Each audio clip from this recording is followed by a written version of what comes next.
Welcome to Just Wanna Quilt, a research podcast coming out of Tulane University Law School, where we explore all kinds of things, stories about quilting, tools, field trips, maybe some famous quilters stop by, and, of course, a little bit of copyright thrown in just for fun. This is Professor Elizabeth Townsend Guard. I'm a law professor at Tulane University Law School, and I just wanna quilt. Today we're talking to Teresa Duryea Wong. We met her at Quilt Market, and we had an impromptu conversation with her and her friend.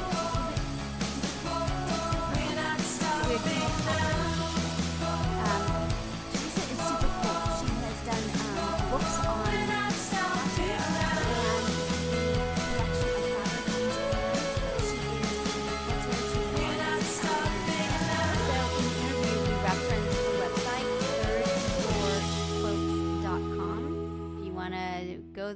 Go there now.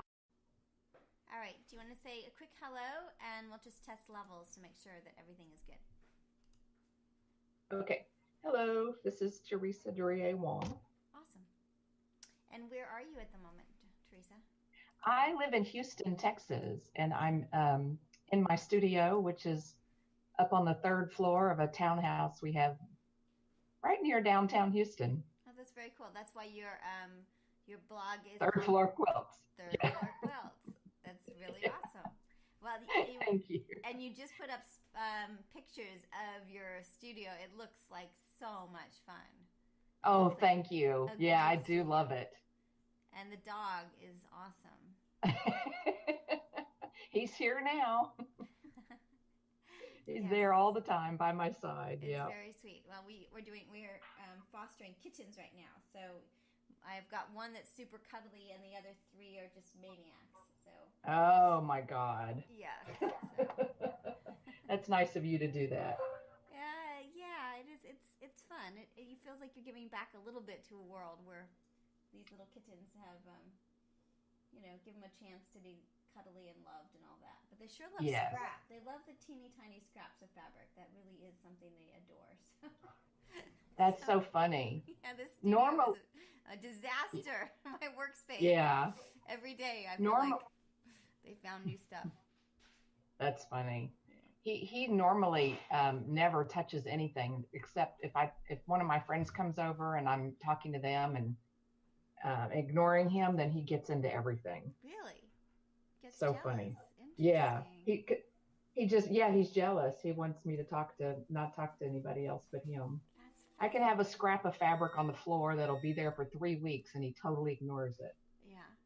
But the minute somebody comes over, he goes after everything. It's really funny. Dogs, I love dogs. We have 2 dogs. I love the dogs. They just, I don't know. I mean, the kittens are good too, but the kittens are, temporary, so they come and go. But yes. Yeah. Well, thank you for being willing to chat. We are sure. This will be part of a public podcast that will start in January. So, and we already chatted at the Quilt Market when we were in the press room with your friend and with Pam Weeks, who was there. And we'll air that one. It's a little hard to hear because it's kind of noisy. So I'm excited that we can chat more one-on-one. Sure. So let's start with the first question that I've been asking, which is, tell me your first memory of sewing. My first memory of sewing. Of someone sewing or someone quilting in your life, sort of, what's the very first memory you have of that? Well, my grandmother sewed constantly, and she lived in Nebraska in a very small house in a very, very tiny little town. And she had this little closet at the top of the stairs that she took the door off and made that her sewing room. And so it was this little tiny space, and she made all these amazing Barbie doll clothes and doll clothes for my cousins and I. And she was always sewing something, and she made us clothing to wear, and she also quilted. And I have one of her quilts to this day. That's really cool. And then I started sewing pretty young. And by junior high, I made a lot of my own tops and loved making clothes. And my mom sewed as well. She made a lot of my clothes through elementary school. And how did you get into quilting? I never made a quilt until I think it was around 1996, but my friend was a quilter and I went to her house and she made these amazing, what I thought were amazing works of art. And I'd never really thought of quilting as such an art form. And she did a lot of original designs. And so I asked her to teach me and she did. And that was about almost 20 years ago.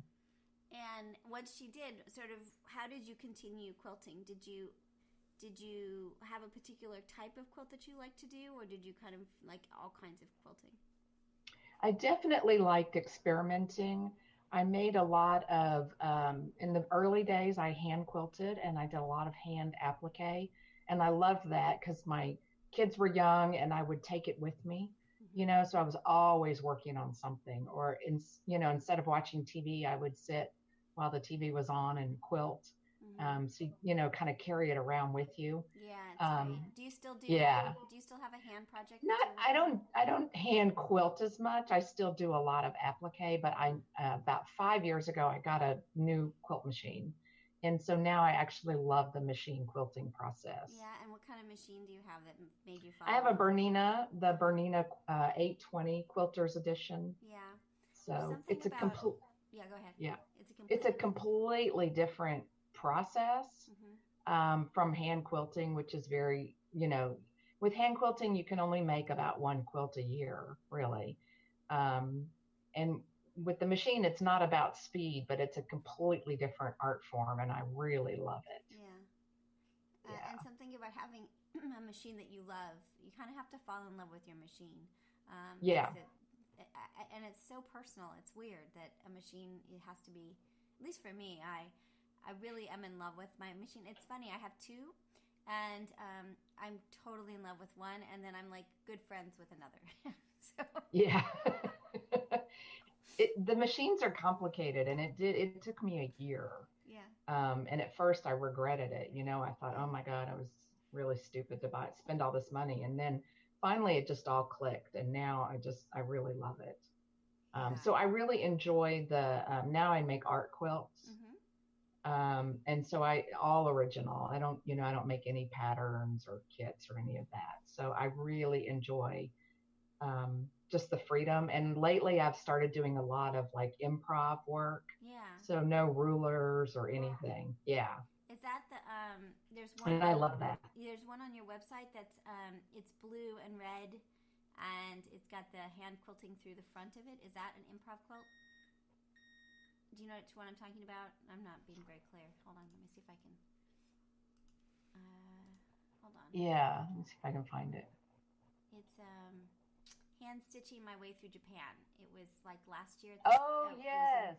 Is that Yes, is that improv? that's hand quilted. That's hand quilted. Sort of quilted. It's really what this sort of crazy running stitch that's kind of a variation of sashiko. It's like a stab stitch. Yeah. So that is all that fabric is antique cotton from Japan that I collected over all my trips. So some of those pieces in there are more than 100 years old.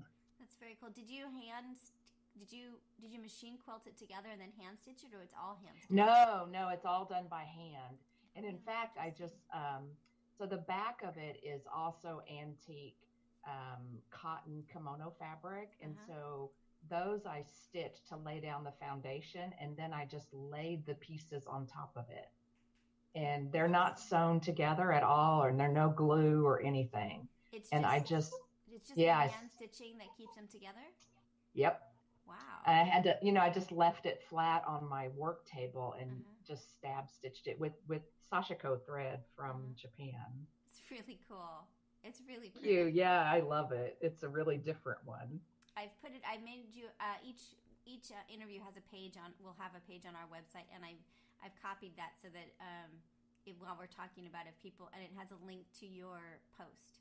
So great. People are trying to understand what we're talking about. It's really pretty. Thank you. I love that it's not square. I like that it's got interesting. And did you bind it at all? You didn't bind it either. Nope. Did not bind it. Really And in cool. fact, it hangs from some like vintage, um, loops that were made on like a norin or something, which is, what those things that used to hang over the windows in Japan. So anyway, it's got its own, it's all vintage. It's all vintage and antique. It's very unique. How big is it? It's hard to tell It's how big not it is. that big. No, it's about 50 inches by about 40 inches, maybe. That's very cool. It's really pretty. Yeah. All right, Thank you. we've gotten off track because so in terms of the improv quilting, how are you doing improv quilting? What does it look like, or sort of what are you doing with? Tell me a little bit more about that. Yeah, so I think it's a variation on the traditional quilt patterns in that you sort of, can make blocks or different repetitive sections, if you will, but with no rules. So what I do is I just start cutting and piecing, and then cutting and piecing and cutting and piecing, and then cutting them up again and repiecing them. And I don't use a ruler. And I'm really not that good at it yet, but I really enjoy it. And I find that it's a lot of fun. I took a class recently that was trying to do the G's Bend technique.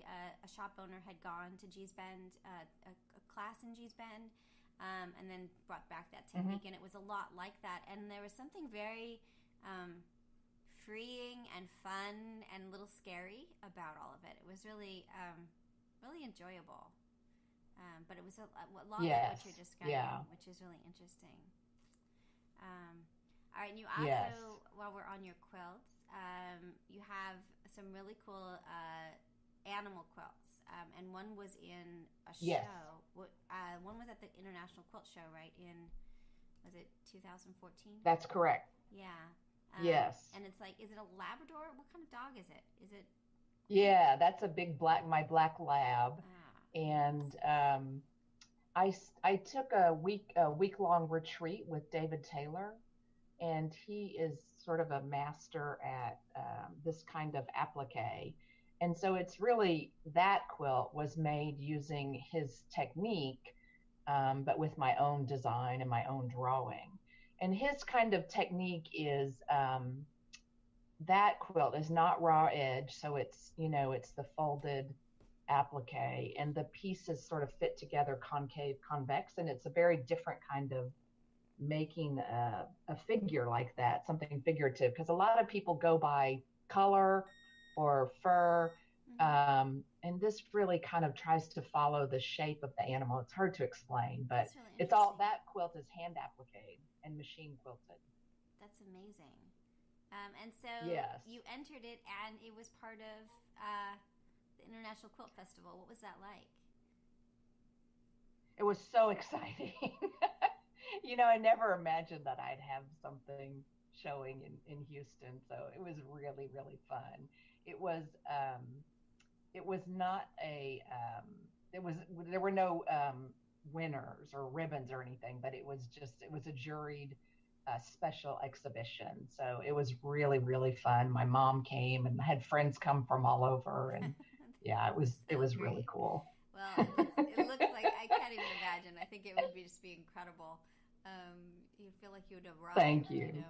That's really cool. Yeah, I had one other one also that I was really proud of that showed, and it was in Sacred Threads, and that is a competitive entry, and it's shown at a church in Washington, D.C. is where it's first exhibited, and then it travels. But it's not religious necessarily. It's all any, denominations, but it's also, it has like 5 categories. It's also about joy or peace or recovery, those kinds of things. Very interesting competition. And so I had a piece get into that. And that was maybe 2015, I think, maybe the next year. That's very cool. And is that the one that's what's on your website too? Is that like, it's white, it's like a cross? Is that one with a circle? Yes. Yes. It's really cool. Yes, How did it's you a Celtic make cross. I'll put that on. I'll put a link there so people can know that. It looks. Tell me a little bit more about what this is exactly.